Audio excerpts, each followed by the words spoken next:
Le Tout-Puissant a dit, lequel est plus méritant?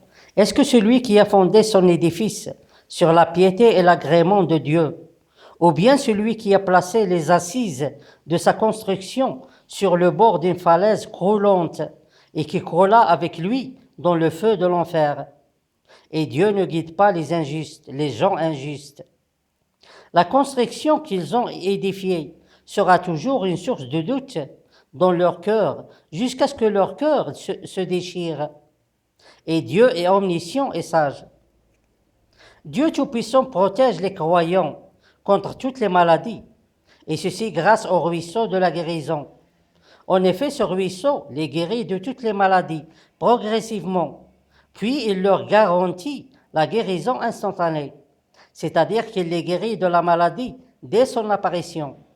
Et ceci signifie la fin des effets des maladies sur les croyants qui croient en Dieu Tout-Puissant et unique qui sont associés et à son message. Mais est-ce que le ruisseau de la guérison est efficace dans tous les cas, et surtout au début de cette vie éternelle que nous vivons aujourd'hui sur cette terre?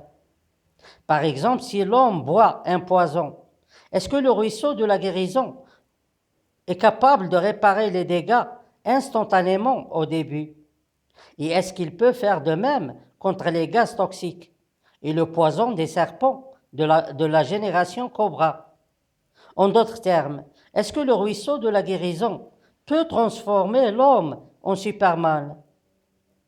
En réalité, Dieu Tout-Puissant peut faire tout ce qu'il veut.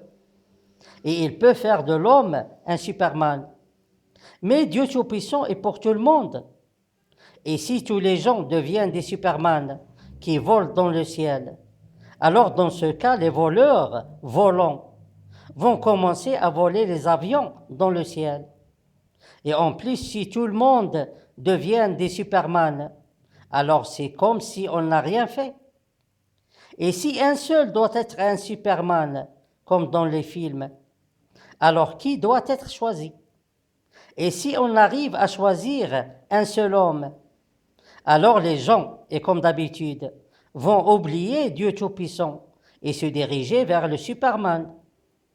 C'est pour cette raison, et d'autres raisons plus importantes, que Dieu Tout-Puissant a créé l'être humain de la meilleure poussière, le corps et l'esprit, et a créé pour lui la meilleure des planètes, la Terre sur laquelle nous sommes aujourd'hui.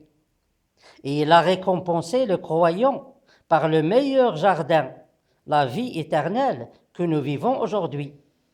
Et il protège son corps contre toutes les maladies par le meilleur antivirus, le ruisseau de la guérison.